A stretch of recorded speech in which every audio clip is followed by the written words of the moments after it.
थकावट से, चाहे वो साधना का क्षण हो, चाहे पारिवारिक क्षण हो, चाहे सामाजिक क्षण हो, जो भी व्यक्ति सही अर्थों में साधक है,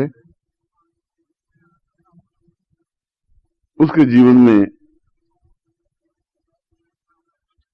संगीत का, नृत्य का भाव रहता ही है। भर्तृहरि ने एक जगह कहा है कि जीवन दो तरीके से बीत सकता है। मूर्ख लोग आपस में निंदा, गाली गलौज करके, भले आदमी संगीत और नृत्य का आनंद लेते हुए। और ये जीवन के एक महत्वपूर्ण सोपान है। और यदि आप देखें कि हमारे कवियों ने, ऋषियों ने, साधुओं ने, सन्यासियों ने, योगियों ने, कालिदास, भवभूति, माघ, जो कुछ काव्य रचना की है, उनका प्रत्येक काव्य का प्रत्येक श्लोक अपने आप में इतना अद्वितीय है कि आप एक श्लोक का भी मन में चिंतन करके एक आनंद ले सकते हैं। उस प्रकार का आनंद बुद्धिमान व्यक्ति लेते हैं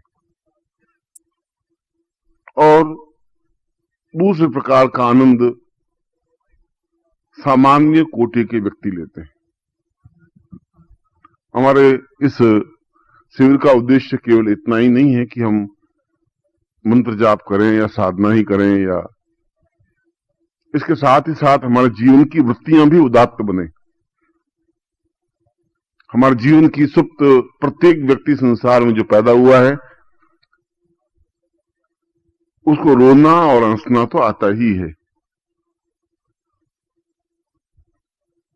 और यह केवल गुण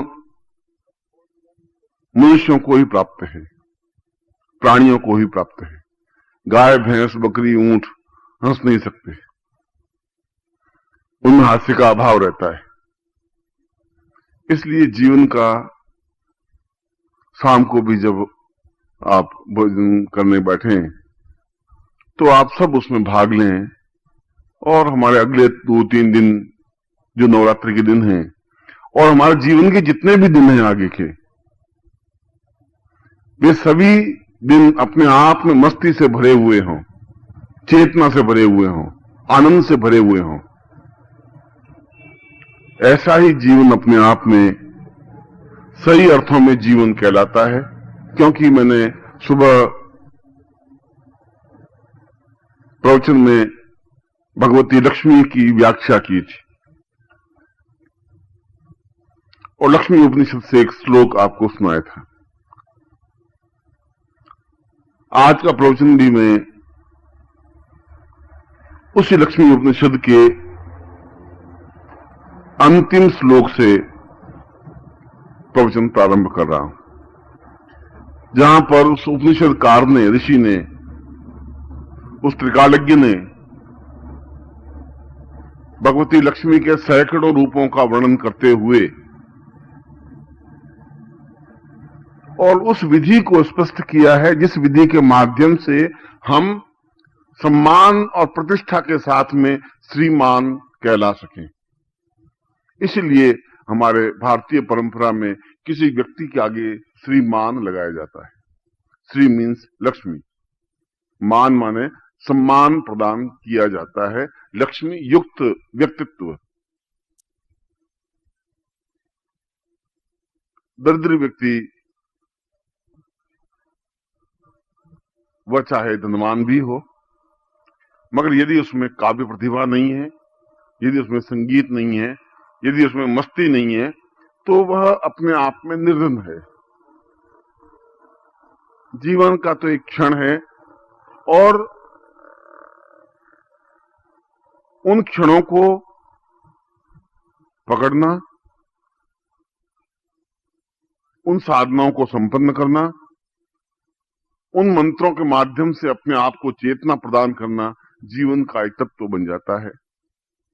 इसलिए सुबह मैंने आपको कहा कि लक्ष्मी केवल रुपए पैसे ही नहीं, धन लक्ष्मी भी, धान्य लक्ष्मी भी, पुत्र लक्ष्मी भी, पौत्र लक्ष्मी भी, गृहस्थ लक्ष्मी भी, आह्लाद लक्ष्मी भी, कीर्ति, यश और सम्मान लक्ष्मी भी, ये सब लक्ष्मी के विविध स्वरूप हैं। लक्ष्मी के 108 स्वरूप है। इसलिए ऐसे शिष्य या ऐसे व्यक्तित्व जीवन में सफल नहीं हो सकते जो खुद निर्धन रहते हैं। निर्धनता अपने आप में जीवन का एक अभिशाप है। हमारे शास्त्रों में निर्धनता की कहीं पर प्रशंसा नहीं की गई है। कहीं पर कोई वेद में, कोई ऋचा में, कोई मंत्र में निर्धनता को बहुत अच्छा नहीं बताया गया है। जिन्होंने शास्त्र को समझा नहीं, उन्होंने आगे चल करके निर्धनता को एक महान विभूति मान लिया। ये हमारे जीवन की एक बहुत बड़ी कमी रही। हम प्रगति नहीं कर पाए, हम जीवन में कोरे रह गए, अभावग्रस्त हो गए।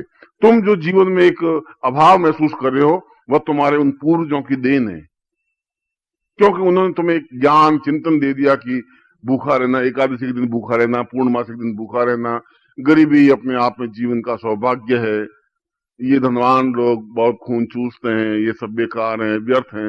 इस प्रकार के स्लोगन और शब्द देकर के हमारे जीवन को एक आलसी और अकर्मण्य बना दिया। न तो वशिष्ठ गरीब थे, न विश्वामित्र गरीब थे, न कणाद गरीब थे, न पुलस्त्य गरीब थे। मुझे तो एक भी ऋषि, एक भी सन्यासी, एक भी देवता गरीब नजर नहीं आए। और न पूरे शास्त्रों में कहीं पर भी मुझे ऐसा लिखा हो कि कोई व्रत और उपवास करे भूखे मरना चाहिए। मुझे तो कहीं ऐसा पढ़ने में नजर नहीं आया। हमने इस प्रकार का जीवन बना दिया, अकर्मण्य बना दिया, आलसी बना दिया। और वह आलसी और वह अकर्मण्य जीवन बहुत धीरे धीरे वापस सक्रिय हो पाएगा। या तो आप में उत्साह होगा, या फिर आप में कोई चेतना देने वाला व्यक्तित्व होना चाहिए, वो एहसास करा सके कि ये तरीका गलत है। ये बुद्ध तक ये बिल्कुल तरीका चला। हम संपन्न रहे, हम ऐश्वर्यशाली रहे, मंदिर बनाए, ऊंचे से ऊंचे मंदिर, ऊंचे से ऊंचे देवालय, ऊंचे से ऊंचे प्रतिष्ठा युक्त बनाए। हमने उसको वैभव को अपने जीवन में रखा। आज भी हम कोणार्क के मंदिर देखें या दूसरे मंदिर देखें या जो भी मंदिर देखें, तो लंबे लंबे मीलों लंबे चौड़े मंदिर हैं। यहां पर तो मंदिर उत्तर भारत में देखें तो आप छोटे से मंदिर हैं। यदि आप दक्षिण भारत में जाके देखें, रामेश्वरम का मंदिर देखें या और दूसरे मंदिर देखें, तो आधा मील लंबा चौड़ा मंदिर। महाबलेश्वरम के मंदिर देखें, क्योंकि उन्होंने उस ऐश्वर्य को स्थापित किया और जीवन का यश और जीवन का सम्मान गीतों के माध्यम से या स्थापत्य कला के माध्यम से ही जीवित रह सकता है। कि हमारे दादाजी ने ये भवन बनवाया, हमारे परदादाजी ने ये मंदिर बनवाया था, हम नहीं कह सकते। इसलिए नहीं कह सकते कि हमारे आगे एक पीढ़ी ऐसी पैदा हो गई जिन्होंने कहा भूखा रहना ही जीवन का सौभाग्य है। 1 दिन व्रत रखना, 2 दिन व्रत रखना, 5 दिन व्रत रखना। महावीर स्वामी के समय में बिल्कुल एक भूखा रहना जीवन का एक सौभाग्य बन गया। कुछ काम करना ही नहीं, बिल्कुल भूखा रहना, और भूखा रहते हुए मर जाना बिल्कुल पुण्यदायक कार्य हो गया। खैर, ये एक लंबा चौड़ा इतिहास का विषय है, मैं उस विषय पर नहीं जा रहा हूं। मगर एक विडंबना होती है, एक मन में एक बड़ी कचोट होती है कि हमारे पूर्वजों ने जो हमें थाती सौंपी थी, हम उसको संभाल नहीं पाए, हम उसको समझ भी नहीं पाए। हमने दरिद्रता को गले लगा दिया, सौभाग्य मान लिया। दरिद्रता को संपन्नता में कन्वर्ट करने की जो गुण और जो क्षमताएं थी, जो मंत्र थे, जो चेतना थी, उनको विस्मरण कर दिया। लक्ष्मी उपनिषद में पूरे 216 श्लोकों में यही वर्णन है। उन्होंने कहा कि आदमी गरीब पैदा होता है सिर्फ, पर यह जरूरी नहीं कि वो मरे भी गरीबी में, ये जरूरी नहीं है। वो अभाव में पैदा जरूर होता है, जब पैदा होता है जब उसके पास कुछ नहीं होता, मगर उसके बाद वो जीवन में ये सब यश, सम्मान, प्रतिष्ठा, कीर्ति, ये सब कुछ प्राप्त करता है। मगर इस प्रकार की संपन्नता, इस प्रकार की श्रेष्ठता खाली धन से ही संभव नहीं हो पाएगी। इसके साथ साथ आनंद चाहिए, एक उल्लास चाहिए, जीवन को जीने का एक तरीका चाहिए, जीवन में प्रसन्नता के क्षण चाहिए। खाली आपके पास 2 लाख रुपए हों, उससे आपके जीवन का आनंद प्राप्त नहीं हो सकता। वे आप आनंदित व्यक्तित्व नहीं हो सकते, आपको श्रीमान नहीं कहा जा सकता। और मैं उस श्लोक से, उसके लक्ष्मी उपनिषद के अंतिम श्लोक से अपना आज प्रवचन प्रारंभ कर रहा हूं, एक विशेष उद्देश्य से। विशेष उद्देश्य से कि उसमें कुछ ऐसी विधि दी हुई है, जिस विधि, जिस मंत्र, जिस बीज के माध्यम से हम दरिद्रता को संपन्नता में परिवर्तित कर सकते हैं यदि हम निश्चय कर लें। अगर दृढ़ निश्चय कर लें, मैं 2 दिन के प्रवचन में सारभूत तथ्य है कि जिस दिन आप एक दृढ़ निश्चय कर लेंगे कि ऐसा करना ही है, और जब आदमी दृढ़ निश्चय कर लेता है तो कार्य होता ही है। और उस उपनिषदकार ने लिखा है, कहा है, ये त्वं सदां परिमदां परिपूर्ण रूपम लक्ष्मी त्वमेव भवतां भव नित्य रूपम चिन्त्योऽवतार्म वहितं सहितं सदैव विद्बीज रूपम परम महितां विहंसम। मैं तुम्हारे उस रूप की, तुम्हारे उस क्षण की चिंतन करता हूं जहां पर मैं स्वयं पूर्ण रूप से संपन्न बन सकूं, मेरे जीवन में किसी प्रकार का अभाव नहीं रहे। पत्नी, पुत्र, बंधु बांधव, सखा, मित्र, स्वजन, हंसी मजाक, आनंद, वैभव, ऐश्वर्य और यश, कीर्ति, प्रतिष्ठा सब कुछ प्राप्त हो, मैं कर सकूं। आदमी 2 प्रकार के होते हैं। एक प्रकार के आदमी जिद्दी, जो निश्चय कर लेते हैं कि मुझे जीवन,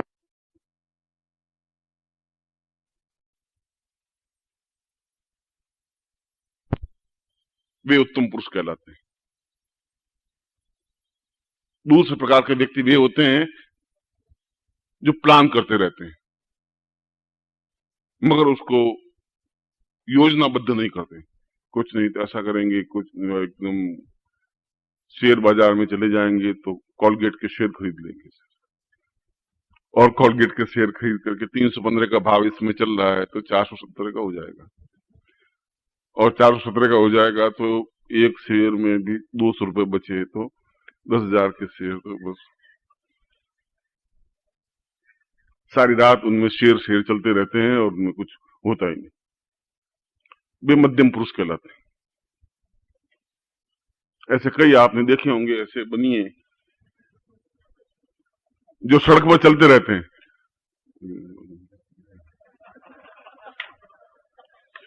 अरे भाई अभी कार से एक्सीडेंट हो जाएगा, मर जाएगा साला, कुछ नहीं, मतलब ये सब गणित वणित करता रहेगा, मगर वो चलते फिरते टोपी उछालते रहते हैं।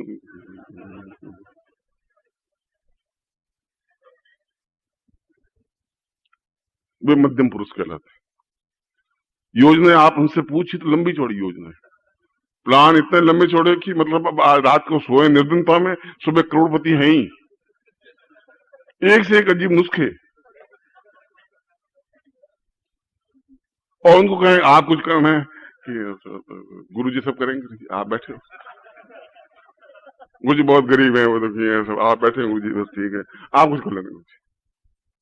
अरे भाई तुमने क्या किया गुरुजी, बस सब कुछ नहीं, बेटा नहीं गुरुजी, आप कुछ कर लेना गुरुजी। अभी तुम्हारा बेटा नहीं है गुरुजी, क्या कर लेंगे, और आप बैठे हैं गुरुजी, आप कर लेंगे।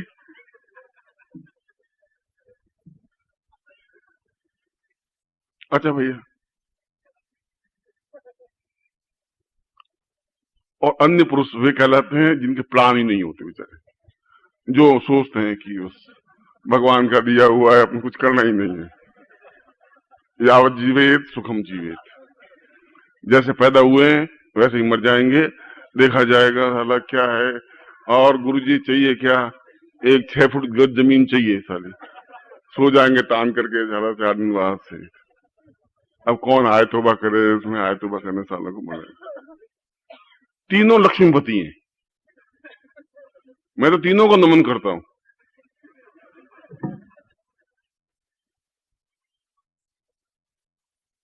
और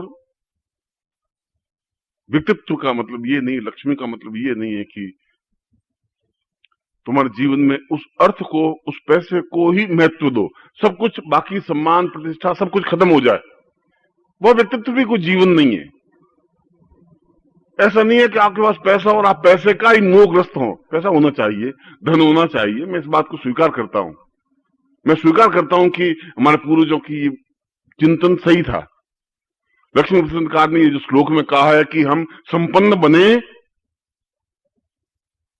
और बन ही सकते हैं इस प्रयोग के माध्यम से, इस तरीके के माध्यम से, इस चिंतन के माध्यम से, मगर साथ ही साथ सम्मान के साथ हो, प्रतिष्ठा के साथ हो, प्रसिद्धि के साथ हो। मरने के बाद लोग एहसास कर सकें कि उस व्यक्ति का जीवन अपने आप में एक अत्यंत महत्वपूर्ण जीवन रहा। खाली नोट से और खाली पैसों से जीवन नहीं चल सकता, और जो चलाते हैं वे अपने आप में एक अजीब से व्यक्तित्व होते हैं। मैं कई बार उन लोगों को नमन कर लेता हूं।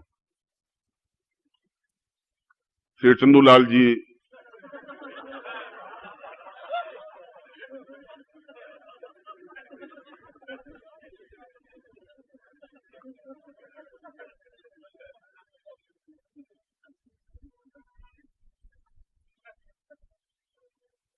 चंदूलाल जी की पत्नी थी और एक बेटे की बहू थी। पत्नी थी 50-52 साल की, बेटे की बहू थी 17, 18, 20, 22 साल की।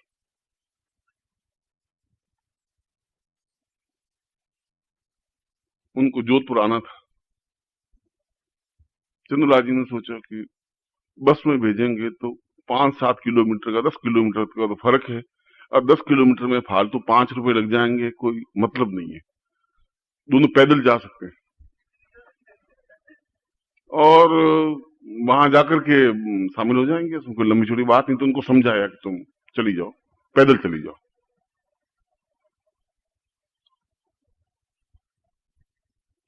दोनों बेचारी पैदल रवाना हो गई। 2-3 मील चलने जंगल में आया कि कुछ बदमाश मिले, गुंडे मिले। गुंडे मिले तो चंदूलाल जी की वाइफ को तो छोड़ दिया, बहू को उठा के लेके चले गए।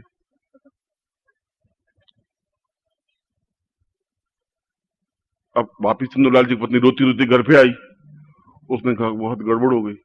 अरे क्या हो गया? उनका बहू को उठा के ले गए।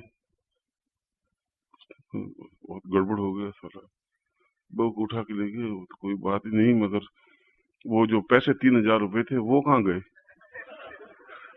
उसने कहा वो बहू के हाथ में थे, बहू की जेब में, थैली में थे। तीसरे दिन गुंडों ने बहू को छोड़ के गए घर के पास। बहू घर में आई, चंदूलाल ने पूछा कि तुम आ गई? वो तो कोई बात नहीं, उसकी चिंता तो नहीं, तुम 3 दिन बाहर रही, 3,000 रुपए कहाँ है? कि 3,000 रुपए मेरे पास है। कि चलो इज्जत बच गई, तुम आ गए।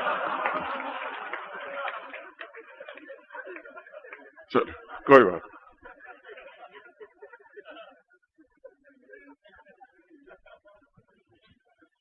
तो वो भी इज्जत बचाते हैं, ऐसे कोई बात।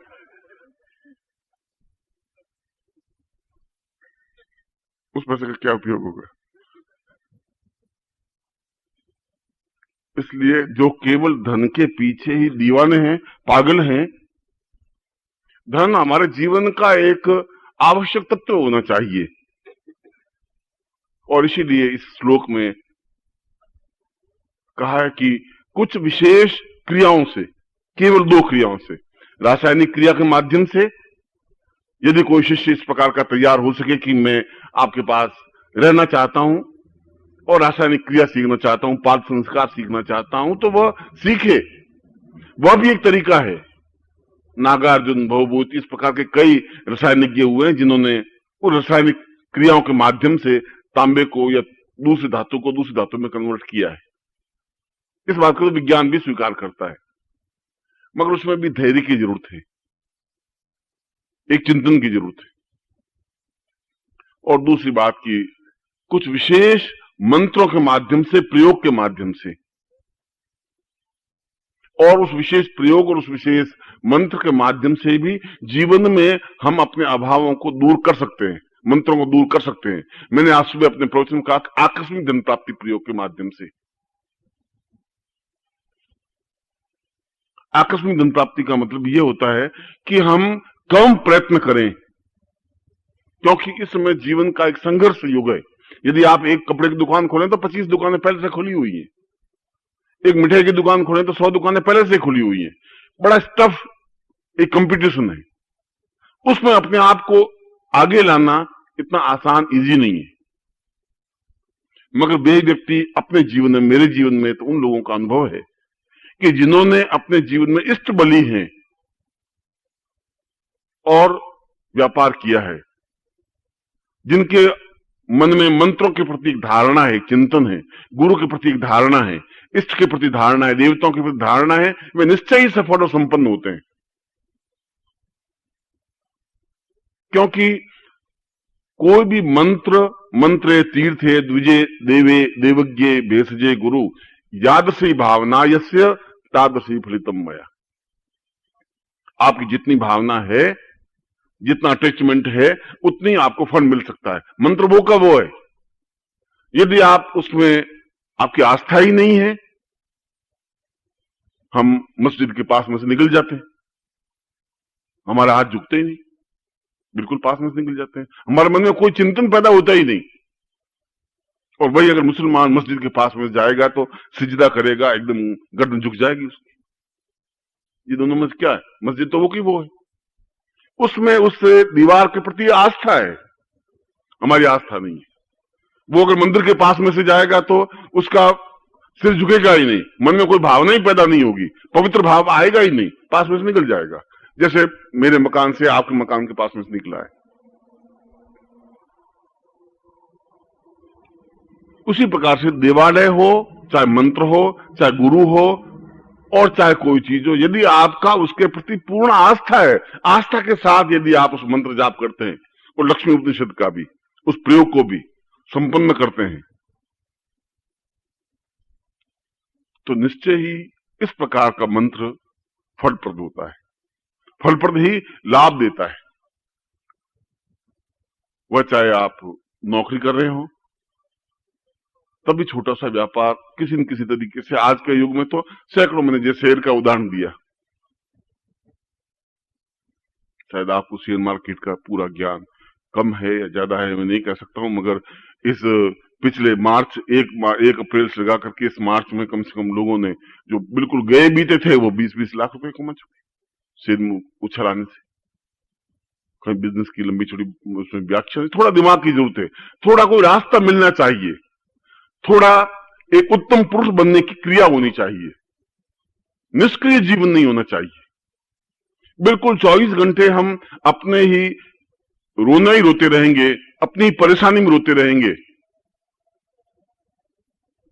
हम अपनी चिंताओं में डूबे रहेंगे, पति पत्नी में झगड़ते ही रहेंगे, तो उसके जीवन में जहां कला है वहां जीवन में लक्ष्मी प्राप्त नहीं हो सकती। इसलिए कहीं न कहीं मेंटली एडजस्टमेंट भी करना पड़ेगा, एक दूसरे के प्रति एक सामीप्यता भी आनी पड़ेगी, एक दूसरे की क्रियाओं को समझना भी पड़ेगा। मैं आपको उस प्रयोग को संपन्न पहले करवा देता हूं, जो लक्ष्मी से संबंधित प्रयोग है उसकी व्याख्या पहले समझा देता हूं, और व्याख्या समझने से आपको एक क्रिया समझ में आएगी कि उस क्रिया के माध्यम से किस प्रकार से आप उस लक्ष्मी की प्राप्ति प्रयोग संपन्न कर सकते हैं। उसके लिए आप नौकरी करने वाला को जरूर नहीं व्यापार करेगा ही, आज जो नौकरी कर रहा है वो कल व्यापार करे, ऐसा संभव हो नहीं सकता, न गुरु बता सकता है। जो व्यापार कर रहा है वो अपने आप में उसको कोई दूसरी क्रिया करे, ऐसा संभव नहीं हो सकता, 2 क्षण में ऐसा संभव नहीं है, मगर कोई न कोई रास्ता जरूर निकल जाता है। उस रास्ते के माध्यम से जीवन में अनुकूलताएं प्राप्त आ सकती है। आप नौकरी के तरीके से भी सैकड़ों आकस्मिक धन प्राप्ति के प्रयोग हैं, लक्ष्मी प्राप्ति के प्रयोग हैं। वह चाहे व्यापार के माध्यम से हो, वह चाहे नौकरी के माध्यम से हो, वह चाहे लॉटरी के माध्यम से हो, वह चाहे घुड़दौड़ के माध्यम से हो, वह चाहे शेयर मार्केट में उछाल के माध्यम से हो, और भी सैकड़ों मीन्स हैं जिसके माध्यम से जीवन में धन की प्राप्ति संभव हो सकती है। और इस प्रकार से उत्तम श्रेष्ठतम रूप से धन को प्राप्त करने में कहीं कोई बुराई नहीं है। उस धन को प्राप्त करके आप उसका उपयोग कैसे करते हैं उस पर डिपेंड है। यदि आप में दुर्व्यसन आते हैं तो लक्ष्मी का एक अनादर है, अपमान है। यदि आप में सद्गुण आते हैं, एक अच्छा कार्य करते हैं, यदि उसका आप खुद अपने जीवन के लिए आनंददायक तथ्य लेते हैं, यदि जीवन को सही ढंग से क्रियात्मक करते हैं, उसी को जीवन में क्रियात्मक पक्ष, जीवन का चिंतन पक्ष कहते हैं। आज सुबह मुझे अभी 15 मिनट पहले पत्नी ने पूछा कि ये धर्मपत्नी का मतलब क्या होता है। तो पत्नी तो समझ में आया, धर्मपत्नी क्या होती है? क्या धर्म में भाई बेच देते हैं? मैं कहा ये मतलब नहीं है, तुम समझती नहीं हो। पत्नी सीधी खड़ी रहती, अकड़ी हुई, बिल्कुल। आदमी बेचारा झुक सकता है, वो तो मजबूर है। जब धर्म का मामला आता है वो आगे की ओर झुकी होती, वो धर्म। जब पति का मामला पीछे की ओर झुक जाती है, अकड़, वो पत्नी। इन दोनों को मिलाने से जो बना वो धर्म पत्नी बना। जो पति को देखा यूं अकड़ कर ठूंठ हो गए। उनका ये मतलब थोड़ी होता है, मैंने तो शास्त्र में ऐसा ही पढ़ा है। तूने जो कुछ पढ़ा हो, मैं तो ये देखा, मंदिर देख रहा, सुबह 9 बजे 8 बजे सीधे 6 बजे मंदिर में चली जाती है, 5-11 बजे उन्हें तो कोई चाय पानी की कोई जरूरत नहीं। वहां धर्म को वो भगवान वो आरती टंटाट करती रहती। मैं कहता हूं चाय, ऐसा कैसे जीवन चलेगा? वो कह रहा है ये तो कोई बात नहीं, मतलब ऐसा होगा नहीं, शायद अर्थ ये तो नहीं होगा, कोई दूसरी बात होगी। जो मैं समझ पाया हूं धर्मपत्नी का अर्थ, बाकी पत्नी तो होती है, ये बात तो मैं भी समझता हूं। धर्मपत्नी का सीधा साधा अर्थ यही है, हम अपने जीवन में उस परिवार को, पत्नी को अपने जीवन में लेके चले, उनके साथ। अगर वह हो सकता है कि हमारे जीवन के तनाव हो, हमारे जीवन के कलह हो, ऐसा है आप में से प्रत्येक घर में छोटा मोटा कलह तनाव रहता ही है। मैं ये बात इसलिए कहता हूं कि जीवन में उस साधना को आप तब कर पाएंगे जब आपके घर में एक शांति होगी, जब आपके घर में प्रसन्नता का वातावरण होगा, जब आपका पति या आपकी पत्नी आपके अनुकूल बनेगी, जब आप दोनों खींचे हुए बनेंगे, जब दोनों की विचारधाराएं अलग अलग होगी, तो साधना नहीं बन सकती। साधना के लिए आवश्यक है कि घर का वातावरण एक अनुकूल बन सके, एक मधुर बन सके, एक चेतना युक्त बन सके। मैंने एक बार अपना एक किस्सा तुम्हें सुनाया था कि एक शिष्य थे मेरे यहां आए हुए, क्योंकि मुझे तो मालूम नहीं था। आज शाम को 5 बजे मुझे मिले, मैंने कहा तुम आ गए? तो हाँ गुरु जी सब ठीक चल रहा है। हरिद्वार में वो रहते हैं। अभी हरिद्वार शिविर में गए तो भी उन्होंने बहुत बेचारों ने सेवा की। ये तो खैर इस बार की बात, उससे पहले 3-4 साल पहले उन्होंने कहा गुरु जी आप हरिद्वार मेरे जरूर आइए, आप हरिद्वार जरूर आइए गुरु जी, आप मेरे घर में जरूर आइए, आप मेरे घर में आपको आना ही है। तो एक बार मन में विचार आया, मैं कहा चलो गंगा स्नान कर ही ले। पत्नी को कहा कि यहां से गाड़ी जा ही रही है, दिल्ली पहुंच गए, थोड़ा सा गंगा स्नान कर लें। फिर सोचा कहाँ नरसिंह सराय में ठहरे या कहाँ ठहरे। मैंने कहा चलो वो शिष्य है, उस शिष्य के यहाँ ठहर जाते। उस शिष्य के यहाँ ठहर गए। बेचारा बहुत सेवाभावी, उसने गुरु जी के लिए जो कुछ एक चिंतन कर सकता था वो चिंतन किया। शाम को आया ही नहीं। 7 बज गए, 8 बज गए, 9 बज गए, 10 बज गए, वो पत्नी बेचारी घर में, मैं भी शर्मिंदा, पत्नी से क्या बात करूं, मैं उसको बात करूं भाई क्या है, तो डिच डिच करती रहे, कुछ आवाज ही नहीं हो, निकले ही नहीं मुंह से उसके। वो कुछ 12:30 बजे आए। मैंने कहा भले आदमी, मैं तेरे घर आया हूं और तुम फिर रात को 12:30 बजे आया। उनका गुरु जी बस प्रॉब्लम है, अब आप ठहरिए 2 मिनट।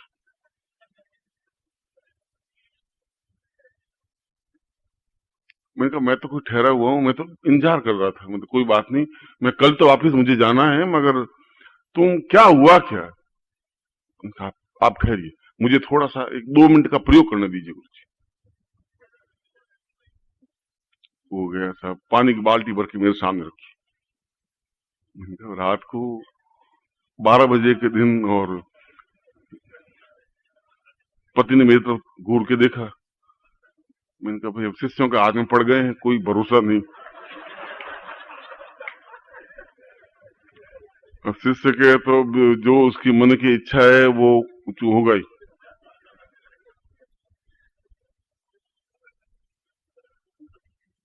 और अंदर गया, अंदर उनके पूजा का स्थान था, उनमें हनुमान जी की मूर्ति थी पत्थर की, वो लाया और उसके ऊपर धागे से उस पूजा मूर्ति को बांधा, बांध के पानी में लटकाया,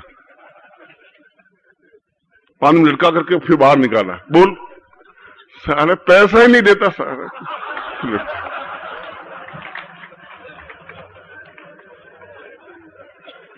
फिर पानी में डुबोया बाल्टी में, फिर बाहर निकाला।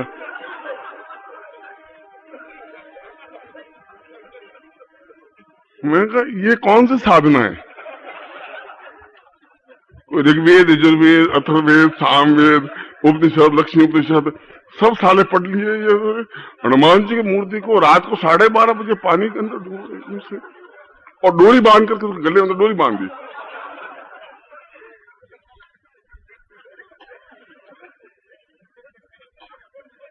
पत्नी का कमाल है, आप कुछ रोकते नहीं हो और आप कह रहे आपके शिष्य हैं। मैं ये भी मेरा एक शिष्य है, इसमें तो कोई दो राय नहीं है। उनका गुरुजी ये प्रयोग मेरा आजमाया हुआ है, अब डुबोया है ना, आप कल देख लेना, मैं रिश्वत के 100, 200, 500 रुपए तो गारंटी है, आएंगे ही आएंगे सर। मानता नहीं, जब नहीं आ पाया मैं उसको डुबोता हूँ, 4-5 बार डुबोया तो उसमें पैसे आ जाते हैं। देखा तुम लक्ष्मी उपनिषद पढ़ रहे हो, कोई मतलब नहीं है, केवल साधना करने की जरूरत नहीं, सीधा पकड़े लक्ष्मी जी को और पानी में डूबे। बोल साली, अब बोल।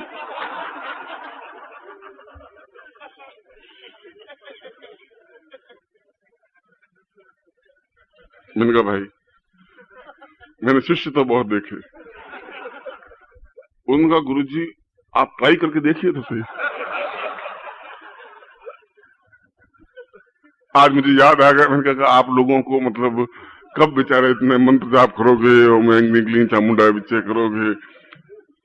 वो कहा गुरुजी आप कल गारंटी, मेरी गारंटी है, म्यूनसिपलिटी में नौकरी करता हूँ, साढ़े कल 100 रुपए आने ही आने हैं, हर हाल में 100, 200, 500, 10 डुबकियां लगाऊंगा तो 200 रुपए ज्यादा आएंगे। आज आए नहीं पैसे, इसलिए बैठा रहा, मैं क्या करूं। और मैंने सौगंध खा रखी है कि मैं रोटी तब तक खाता नहीं जब ऊपर के कुछ पैसे आते नहीं। तनख्वाह तो गुरुजी इसमें लिखा हुआ है, तो न खा, वो खाने की चीज ही नहीं है गुरुजी, क्योंकि वो अगर खा लिया तो तनख्वाह शरीर को खा जाएगी, वो खाने की चीज नहीं है गुरुजी, उसमें साफ लिखा हुआ है, तो न खा। वो तो आए चौंकते हैं, ये तो ऊपर से खेल चलना पड़ता है, ऊपर का खेल होता नहीं तो साला ये काम करना पड़ता है रोज 12, 12:30 बजे मुझे, रोज करता हूँ, दूसरी मुझे साहब हो जाता है कुछ।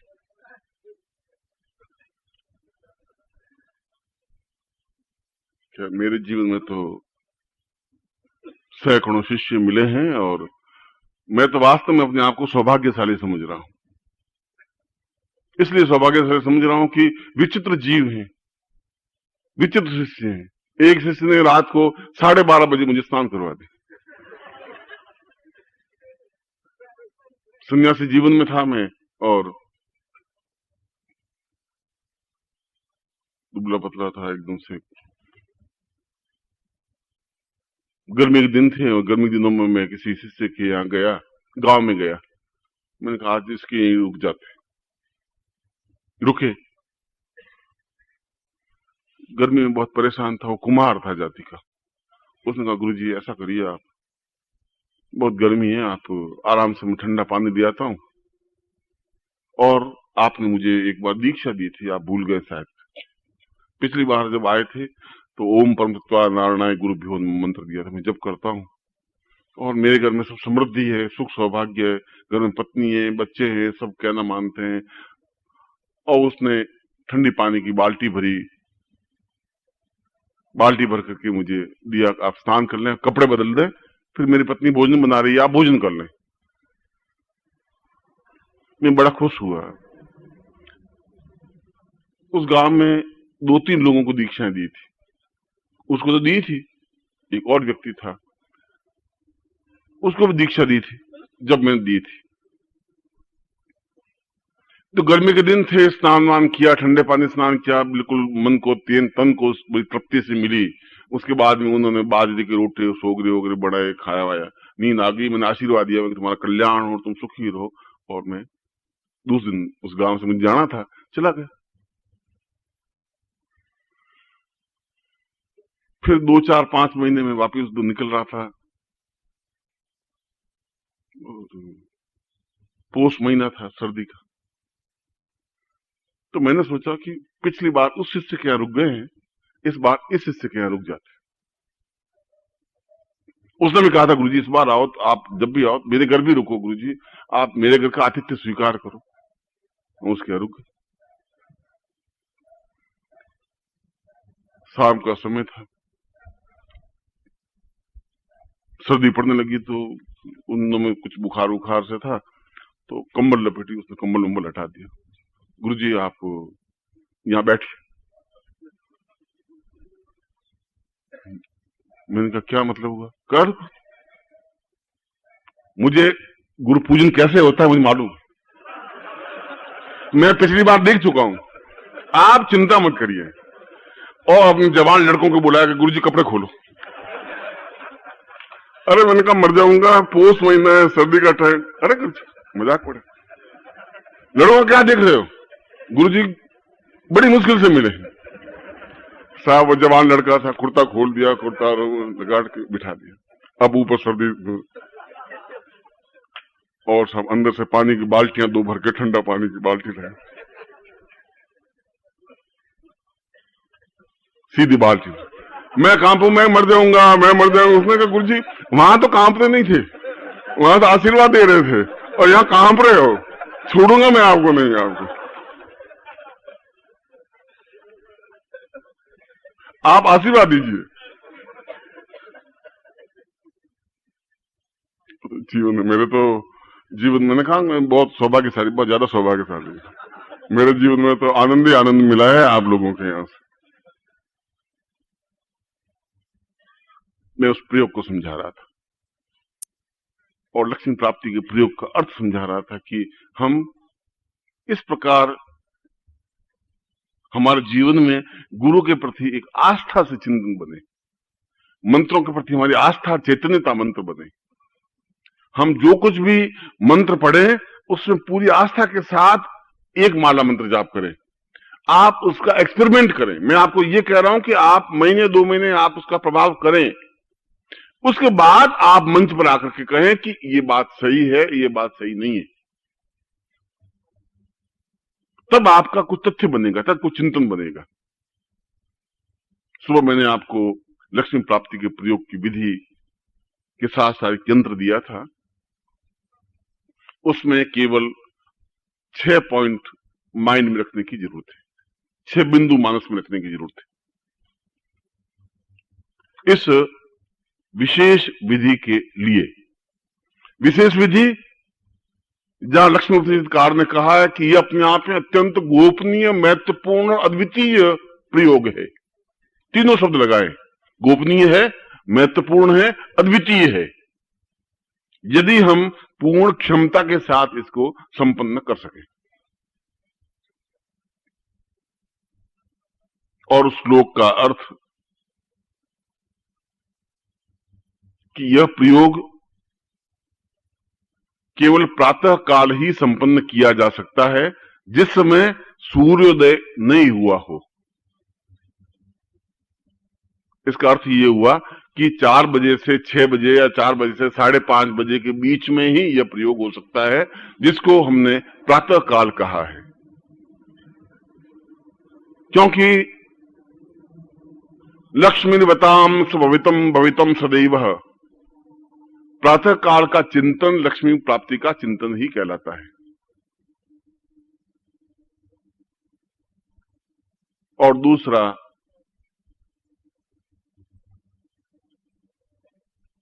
शुद्ध पीत वस्त्र, पीले वस्त्र धारण किए हुए हो, पीला आसन हो, उत्तर की ओर मुंह हो, और सामने घी का दीपक लगाया हुआ हो, जिसकी लौ आपकी तरफ हो। ये दिया है तो लौ मेरी तरफ हो।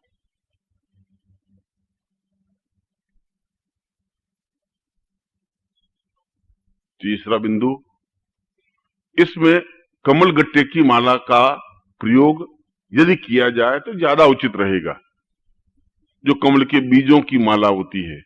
यदि नहीं हो तो उंगलियों से भी मंत्र जाप किया जा सकता है, मगर लक्ष्मी यंत्र अपने सामने दीपक और आपके बीच में स्थापित हो, पीले वस्त्र पर चावलों की ढेरी बना करके। इसका मतलब यह हुआ कि एक पीला बाजोट बिछाया हुआ हो, जिसमें पीला कपड़ा बिछाया हुआ हो, उसमें चावलों की ढेरी रखी हुई हो, उसके ऊपर वो यंत्र स्थापन हो, यंत्र के उस साइड में दीपक हो, इस साइड में आप बैठे हो।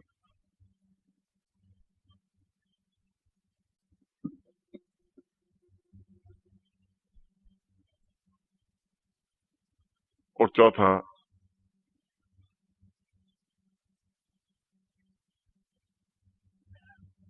इस प्रयोग को करने से पूर्व एक दिन पहले किसी हरे पेड़ की जो प्रयोग है, किसी हरे पेड़ की कोई टहनी, कोई डाली, कोई छोटी सी पत्ती लाकर के उस पूजा स्थान में रख दें कि आप जिस प्रकार से हरे हैं, ठीक उसी प्रकार से मेरे जीवन में लक्ष्मी प्राप्ति का उदय हो। इसका मतलब है कोई एक हरी डाली वहां जाकर के स्थापन होनी चाहिए। शाम को आपका निर्णय हो कि मैं सुबह ये पूजन, ये प्रयोग करूंगा। और 5वां प्रयोग, आप और आपकी पत्नी, यदि पत्नी नहीं हो तो आप प्रयोग करें। यदि आपके वश के अनुकूल हो, आप दोनों के विचार मिलते हों, तो आप दोनों मिलकर के प्रयोग करें। उस प्रयोग को संपन्न करें। और छठा, उसने मंत्र कहा है, इस मंत्र का 11 माला मंत्र जाप करें केवल 3 दिनों तक। और वे 3 दिन हैं, या तो शुक्रवार से आगे के 3 दिन, शुक्रवार, शनिवार, रविवार, या पुष्य नक्षत्र से आगे के 3 दिन, या दीपावली से आगे के 3 दिन। तीनों में से कोई भी क्षण पकड़े।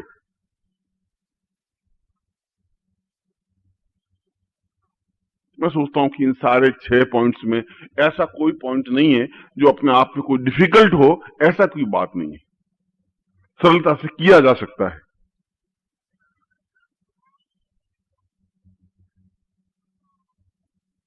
अब उसमें विधि लिखिए। ये गोपनीय प्रयोग है, ये एक महत्वपूर्ण प्रयोग है।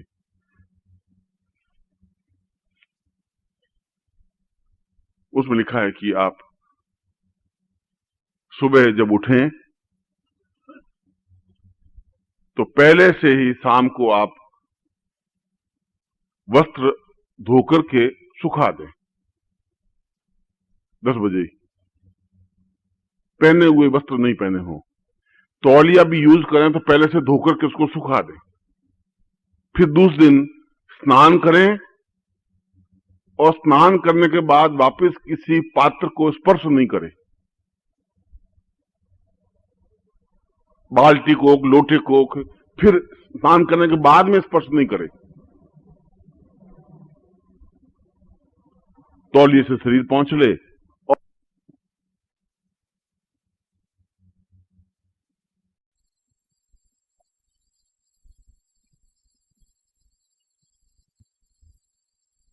धोती ओढ़ ले, पीली धोती, फिर आप आसन पर बैठ जाएं, पीला आसन हो, उत्तर की ओर आपका मुंह हो, सामने दीपक घी का तैयार हो, घी का दीपक लगा दें, यंत्र मैंने आपके सामने दिया है, इस यंत्र को आप स्थापित कर दें, कमलगट्टे की माला हो और आप में भावना हो, चिंतन हो,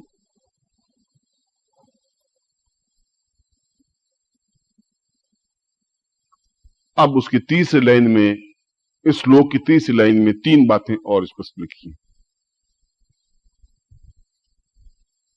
लिखी हैं कि इस प्रयोग में गुरु उपस्थित रहे, ऐसा संभव नहीं होता, तो गुरु का चित्र स्थापित हो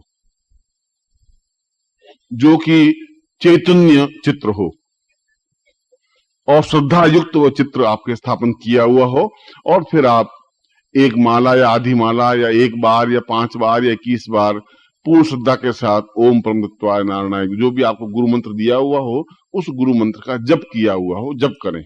ऐसा आपको लगे कि गुरु आपके पास बैठे। उस समय की सामाजिक स्थितियां, सामाजिक मर्यादाएं अलग थी। जब शिष्य गुरु के घर में ही रहते थे, वहीं सीखते थे, वहीं प्रयोग संपन्न करते थे। दशरथ खुद भी अगर प्रयोग संपन्न करना था तो वशिष्ठ के आश्रम में गए, वहीं बैठ करके प्रयोग संपन्न किए।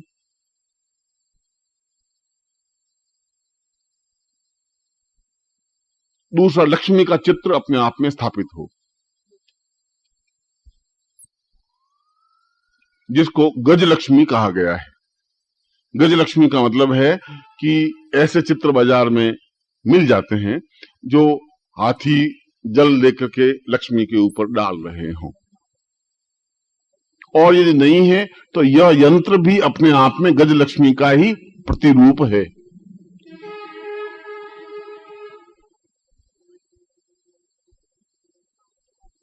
फिर उसके बाद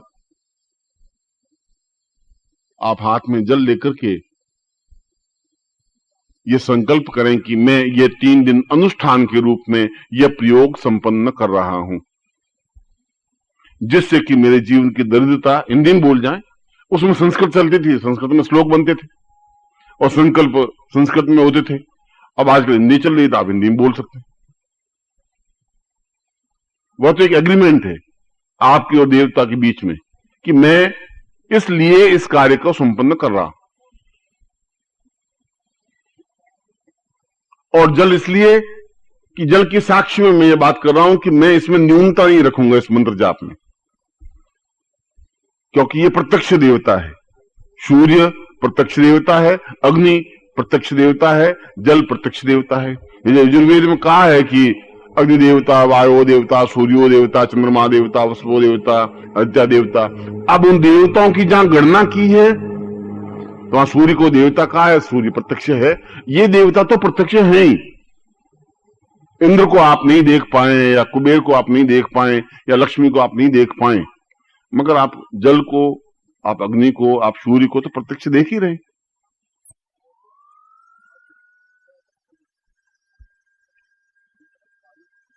फिर आप उस मंत्र जाप को संपन्न करें। मंत्र मैं आपको लिखवा देता हूं, आप लिखें।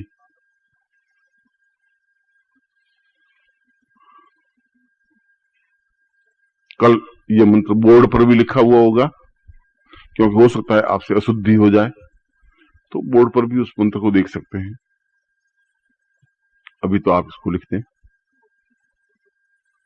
इस मंत्र में 11 बीज हैं, 11 लक्ष्मी बीज युक्त मंत्र है। बीज का मतलब है कि एक ही अक्षर में सैकड़ों मंत्रों का समावेश हो, उसको बीज कहते हैं। ये नीम का पेड़ जो आपको पीछे दिखाई दे रहा है, ये एक छोटा सा बीज है इसके मूल में। उस बीज को आज से 5 साल पहले जमीन में गड़ गया था, फिर उसके ऊपर पानी गिर गया, फिर उसके ऊपर खाद गिर गई, आज इतना बड़ा पेड़ बन गया। और पूरा पेड़ उस बीज के अंदर समाहित है।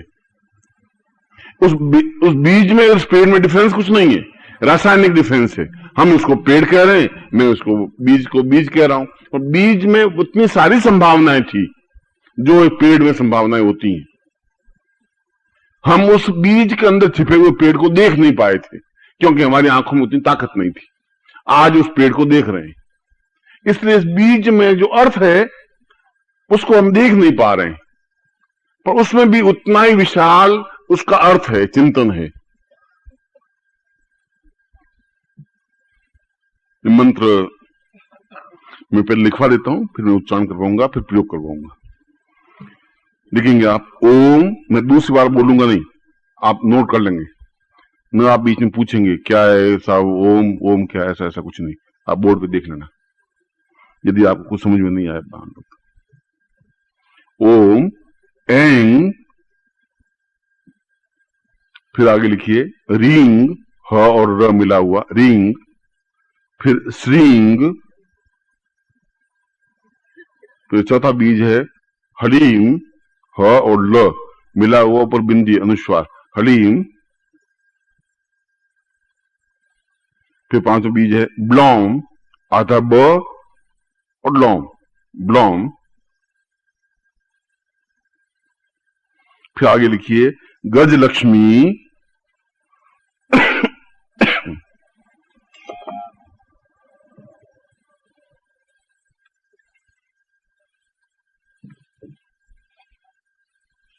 फिर लिखिए स्वर्ण प्रियायै, स्वर्ण प्रियायै,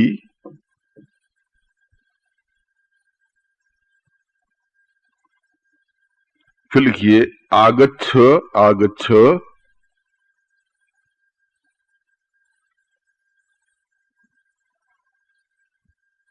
फिर वापस जो ऊपर बीज लिखे उसका विलोम है ब्लॉम, फिर आगे लिखेंगे ब्लॉम, फिर लिखेंगे हलीम,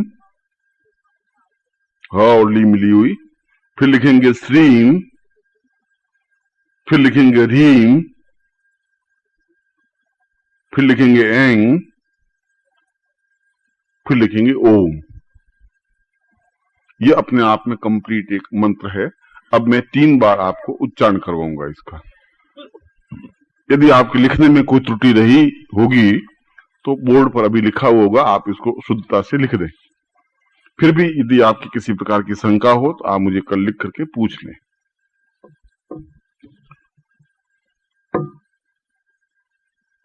बोलिए ओम एंग। अब यहां ये थोड़ा ध्यान रखने की जरूरत है कि मैं एंग बोल रहा हूं अनुस्वार में, म नहीं बोल रहा हूं, एन नहीं बोलना है, एंग बोलना है। इसलिए आप इसके संकेत में या तो छोटा सा ग लिख दें या जी लिख दें, जैसा भी आपको समझ में आता हो वैसा लिख दें, नहीं तो फिर आपके उच्चारण में त्रुटि रह जाएगी। रीम, श्रीम, हलीम, ब्लॉम, गजलक्ष्मी, स्वर्ण प्रियायै, आगच्छ आगच्छ, ब्लॉम, हलीम, श्रीम, रीम, एंग, ओम। फिर दूसरी बार उच्चारण करवा रहा हूं। ओम एंग रीम श्रीम हलीम ब्लॉम गजलक्ष्मी स्वर्ण प्रियायै आगच्छ आगच्छ ब्लॉम हलीम श्रीम रीम एंग ओम। तीसरी बार एक बार और उच्चारण करें। ओम एंग रीम श्रीम हलीम ब्लॉम गजलक्ष्मी स्वर्ण प्रियायै आगच्छ आगच्छ ब्लॉम ह्लीम श्रीम रीम एंग ओम। अब इसके तीन नियम ये कि ये 3 दिन का प्रयोग है और नित्य 101 माला मंत्र जाप होता है। 101 माला 2 घंटों में तो हो नहीं सकता, 4 बजे से 6 बजे के बीच में हो नहीं सकता। 4 बजे से 6 बजे के बीच में शुरू करना है। इसके बाद दिन भर ये अनुष्ठान के रूप में इसको आप करेंगे, अगर अनुष्ठान के रूप में करना हो तो। और शास्त्रों में ऐसा लिखा है कि 21 मालाओं के बाद में यदि आप चाहें तो कुछ समय के लिए विश्राम कर सकते हैं। 21 माला मंत्र जाप हुआ, फिर आप थोड़ा विश्राम कर लिया, फिर 21 मालाएं की, फिर विश्राम किया, फिर 21 मालाएं की, दिन भर तो इसमें लगे। प्रयोग तो प्रयोग के रूप में होगा। और ऐसा शुक्रवार को होगा, शनिवार को होगा और रविवार को होगा, या पुक्ष नक्षत्र से आगे के 3 दिन या दीपावली के आगे के 3 दिन। और उसके बाद वह जो माला है जिसमें 108 बीज दाने हैं, उन मालाओं के मनकों से इसी मंत्र को उच्चारण करते हुए शुद्ध घी की 101 आहुति प्रदान कर देंगे लास्ट डे, थर्ड डे, उसी माला से। यानी मंत्र बोला और उस बीज मंत्र को, उस कमल गट्ठे को और घी को मिला करके एक आहुति दे दी, फिर दूसरी आहुति, फिर तीसरी आहुति, फिर चौथी आहुति। ये तो हुआ इसका अनुष्ठान का तरीका। और यदि अनुष्ठान ऐसा संपन्न होने की स्थिति आपके जीवन में नहीं बन सके तो नित्य 1 माला मंत्र जाप किया जा सकता है।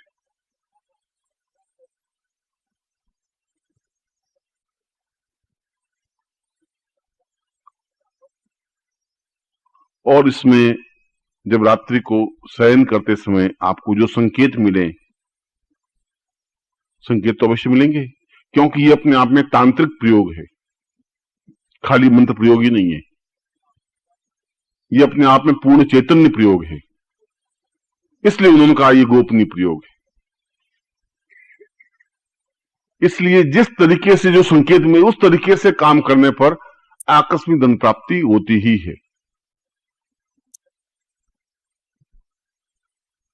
इसलिए इसमें कोई बहुत डिफिकल्ट जैसी क्रिया नहीं है, इसमें कुछ ऐसा प्रयोग नहीं है जो बहुत तकलीफदायक हो सके। पूरे जीवन को देखते हुए 3 दिन अपने आप में कोई बहुत महत्वपूर्ण अभाव नहीं है। और इसके अलावा भी यदि आपको समय मिल सके तो दिन भर में यदि आप 1 माला मंत्र जाप कर सकें या 5 बार उच्चारण कर सकें या 11 बार उच्चारण कर सकें, तब भी आपका पूरे दिन में कई काम आसानी से सुविधापूर्वक संपन्न हो जाएंगे। आप इसको एक्सपेरिमेंट करें, किसी व्यक्ति से मिलने से जाने से पहले आप 5 बार इसको उच्चारण करें, 10 बार उच्चारण करें, फिर आप उससे मिलिए। आप देखेंगे कि आपके काम अनुकूल होने लगे। जिसको कन्विंस करना है, प्रभाव युक्त बनाना है, वह इस मंत्र के प्रभाव से प्रभाव युक्त होता है। चाहे आपकी दुकान हो, चाहे आपका ब्यूटी पार्लर हो, चाहे आपकी नौकरी हो, चाहे आपकी जो भी चीज हो। इस प्रकार के मंत्र को कागज पर लिख करके भी स्लोगन के रूप में अपने पूजा स्थान में रख सकते हैं। और घर की दरिद्रता मिटाने के लिए भी इसी प्रयोग को बताया गया है कि हाथ में सरसों, पीली सरसों लेकर के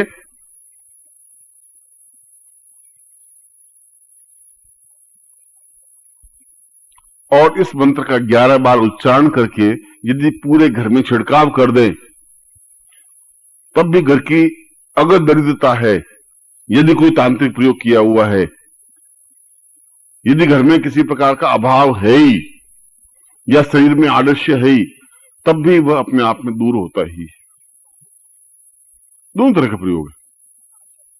उस रूप में भी आप उसको पूरे घर में उस प्रयोग को भी कर सकते हैं, सरसों के दानों के माध्यम से भी और अनुष्ठान के रूप में भी। मगर मैंने तो उस लक्ष्मी प्रयोग की, उस चिंतन को की, उस तांत्रोक्त प्रक्रिया में किस प्रकार से इस प्रयोग को संपन्न किया है, उस प्रयोग को मैंने आपके सामने स्पष्ट रखा है।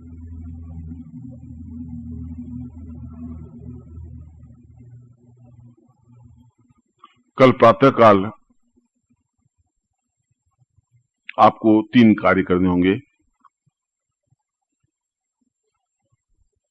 एक तो कल सुबह उठ करके 1 माला इसकी मंत्र जाप करेंगे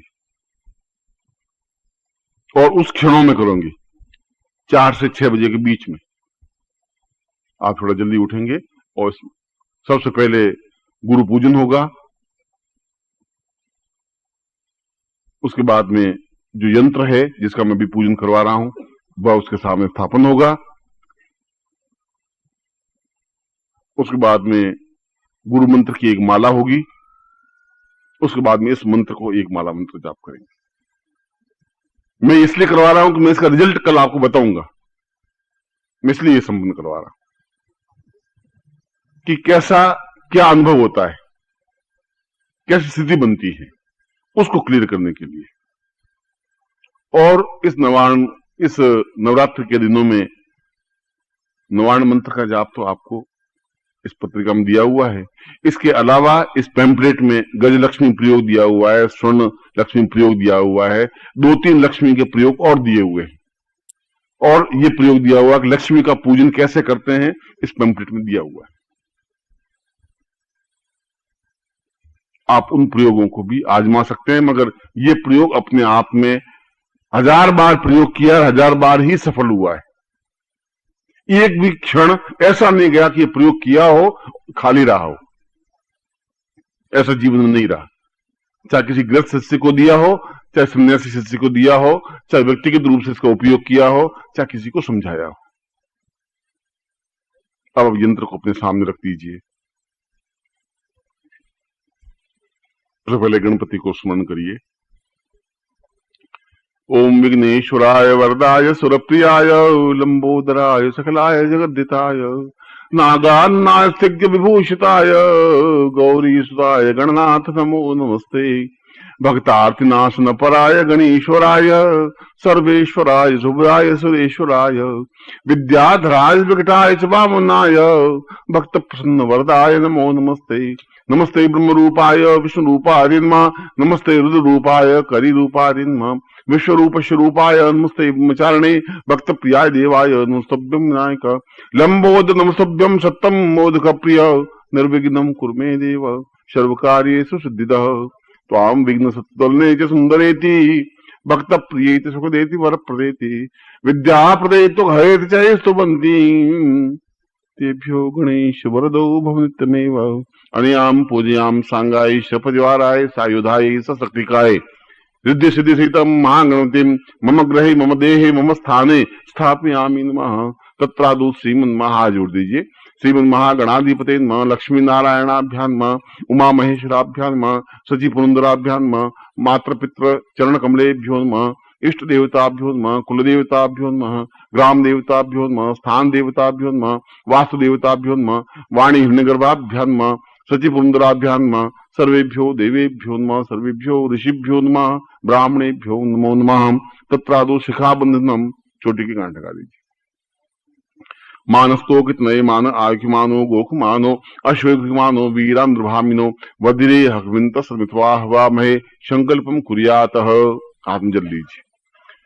ओम भारतवर्षे भरतखंडे जम्बूद्वीपे शालिमांसा के जोधपुर नगरे ताम पूर्वशाम अधस्मानं सकृते कल्याण ताम दीर्घा सा चिंतयामि ममासाम गुप्त गोत्रे त्वां पूर्वा अथास्मानं चिंतयामि नमाति लक्ष्मी सा पूर्वा एतास्मानं कल्याण त्वां पूर्वा मम सुख सौभाग्य धन धान्य यश प्रतिष्ठा ऐश्वर्य अभिवर्धये ताम आकस्मिक धन प्राप्ति गजलक्ष्मी प्रयोगार्थ होती अमुक गोत्रोत्पन्नो। हम अपना गोत्र का उच्चारण, यदि आपको गोत्र अपना स्मरण नहीं हो तो भारद्वाज गोत्र उत्पन्न हो। अमुक शर्मा, हम अपना नाम बोलिए। ताम गुरु साक्षिणे जल साक्षिणे अग्नि साक्षिणे ताम पुरुष्याम ताम म यंत्र विशेष यंत्र रूपेण ताम आकस्मिक प्राप्ति म ग्रहे सुख सौभाग्य ऐश्वर्यम विवर्धये ताम पूर्ण चैतन्यम ताम तुभ्यम संपर्ददेहे। छोड़ दीजिए। अब वो आपके सामने जो यंत्र है उस यंत्र को जल से स्नान करवाइए, और जल आपके पास में नहीं है तो मंत्रों से। ओम वरुणश्योतम महासी वरुण सो वरुणश्य ऋत सदन्यसी वरुणश्य तसदमासीद पय स्नानम समर्पयामि नमः। पय स्नानान्ते दधि स्नानम दधि स्नानान्ते घट स्नानम घट स्नानान्ते मधु स्नानम मधु स्नानान्ते शर्करा स्नानम पंचामृत स्नानम ओम शुद्ध दुक्षानम ओम शुद्धवाड सर्वशुद्धवालो मणिवालस्त आश्विना श्वेता श्वेताक्षो नूस्तरुद्राय पशुपते कृण्णाम जावाम अवलिप्ता शिरोद्रुम्भः तत्रादु चंदनम कुंकुमेन स तिलकम कर्यातः नमो शुदंताय सहस्रमूर्तये सहस्रपादाय श्रुरुभावे सहस्राम्ने पुरुषाय सरस्वती सहस्रकोटि उदाहरणे नमः। महालक्ष्मी मम गृहे आगच्छ दरिद्र विनाशाय साम सुख सौभाग्यम ऐश्वर्यम विवर्धये ताम पूर्व चैतन्य रूपेण साम तुभ्यम संप्रदे पुष्पम समर्पयामि न पुष्पान्ते धूपम दीपम च नैवेद्यम तांबूलम प्रदक्षिणाम संपादित अदु प्राण प्रतिष्ठाम कुर्यातः।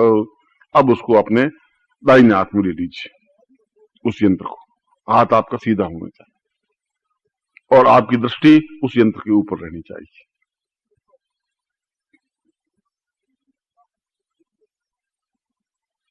ताम पूर्व चैतन्य रूपम अथा स्वांगम सिक्ते कल्याणम तथा पूर्वाशा चैतन्य महालक्ष्मी आवाधिपति गजलक्ष्मी आवायामी आगच्छ आगच्छ स्थापयिता पुरी तत्रादु नेत्रोलक्ष्मी आरोग्य लक्ष्मी प्राप्ता निमित्त मम यंत्र स्थापयामी ताम पूर्वाशाम ह्रीं बीजम साम चैतन्यम भुवनेश्वरी बीजम स्थापयामी ताम क्लीं बीजम साम चैतन्य भैरवी रूपम स्थापयामी ताम ऐश्वर्यम विवर्धये ताम आरोग्य रूपम स्थापयामी ताम चैतन्यम चम पूर्वा अथास्मान सिक्ते ग्रीवाम रूपम स्थापयामी तत्रादु पूर्वाथा वक्षस्थले रूपम स्थापयामि ताम ईश्वर अभिवृद्धि ताम अन्नपूर्णा रूपम स्थापयामि ताम चैतन्य रूपेण क्रियताम नाभो रूपम स्थापयामि एतास पूर्वा अथस्मान् सुख सौभाग्य सम जंगा रूपेण स्थापयामि ताम साम पूर्वा सुख सौभाग्य जंगा रूपेण सा पादयोः सावादम पाद रूपम स्थापयामि ताम चरणेषु ताम लक्ष्मी पूर्वा अथसन विष्णु प्रियाय रूपम स्थापयामि महा विष्णु प्रियाय स्थापयामि क्रिय स्थापयामि चैतन्य स्थापयामि आदौ स्थापयामि दीर्घो स्थापयामि चिंतन स्थापयामि विचिन्त्यं स्थापयामि क्रियाय स्थापयामि कल्याणे स्थापयामि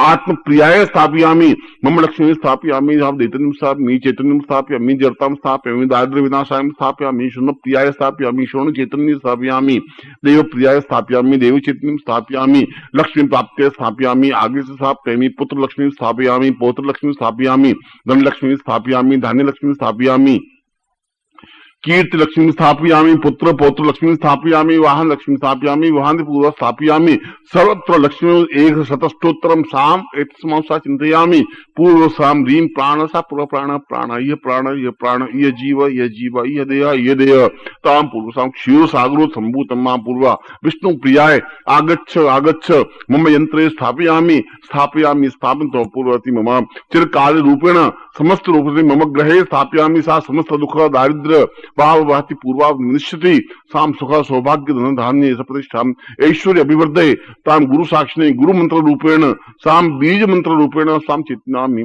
तुभ्यम संपर्दे। और इसको नीचे स्थापन कर दीजिए, फिर हाथ जोड़ दीजिए। विष्णु प्रियाय वल्लभाय ताम चैतन्य रूपेण अधास्मानं सकृते कल्याणत्वां पूर्वाशांति बोधि शतष्टोत्तरम रूपेण साम ग्रहे साम पूर्ण साक्षी रूपेण चिर साक्षी रूपेण सा कल्याण साक्षी रूपेण ऐश्वर्य साक्षी रूपेण अविधम साक्षी रूपेण ऐश्वर्य साक्षी रूपेण पूर्ण प्रतिष्ठा साक्षी रूपेण कीर्ति यश लक्ष्मी स्थापित रूपेण सा चैतन्यम परिपूर्ण अथास्मानं गुरु रूपेण सा निखिलेश्वरी नानद सीमा सा चैतन्यम परिपूर्ण अथास्मानं स मम समस्त अभाव दारिद्र्य विनाशाय दरिद्रम विनाशाय पूर्व तुभ्यम संपर्दे। एतस्मानं गुरु प्रार्थयेत गुरु ब्रह्मा गुरु विष्णु गुरुदेवो महेश्वरा गुरु साक्षात् परब्रह्म तस्मै श्री गुरु चरणकमलेभ्यो नमः।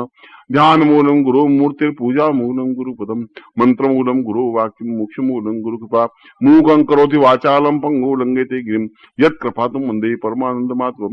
गुरु जाति गुरु मंत्र से पूर्वाते गुरु प्रार्थयेत त्वमेव माता च पिता त्वमेव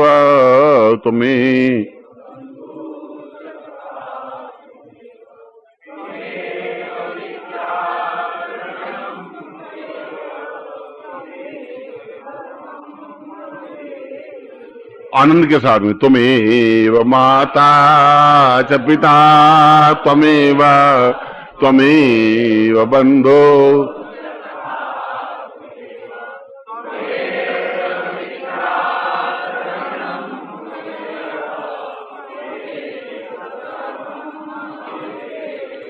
अत्यंत आह्लाद। त्वमेव माता च पिता त्वमेव बंधु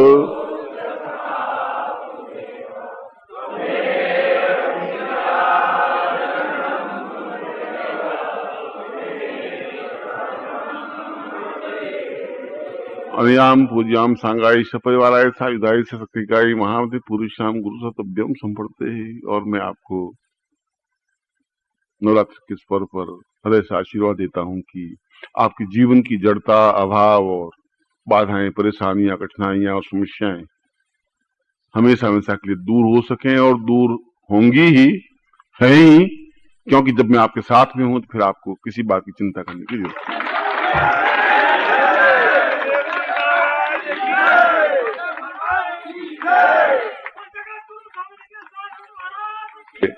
साढ़े 9 बजे विशेष प्रयोग के लिए आऊंगा। ये तो मैं आपको प्रयोग दिया है। कल का दिन आपके लिए महत्वपूर्ण, जैसा मैंने बताया था। कल मैं एक विशेष प्रयोग आपको संपन्न करवाऊंगा। मैं सुबह आप बिल्कुल शुद्धता के साथ में इस प्रकार से प्रयोग करते हैं, मगर उससे पहले ये प्रयोग संपन्न हो जाना चाहिए। और जितना भी गुरु मंत्र जाप कर सकें, गुरु मंत्र जाप करके, और चेतना मंत्र और निवारण मंत्र का आपका जाप होना चाहिए। एक बार मैं फिर आपको हृदय से आशीर्वाद दे रहा हूं।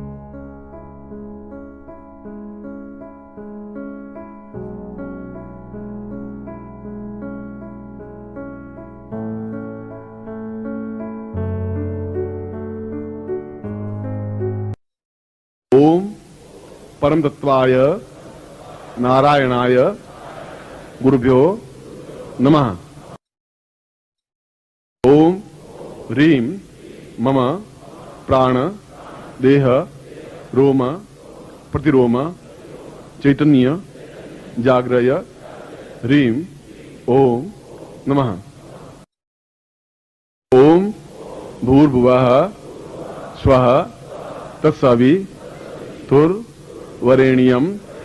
भर्गो देवस्य धीमहि धियो यो नः प्रचोदयात्।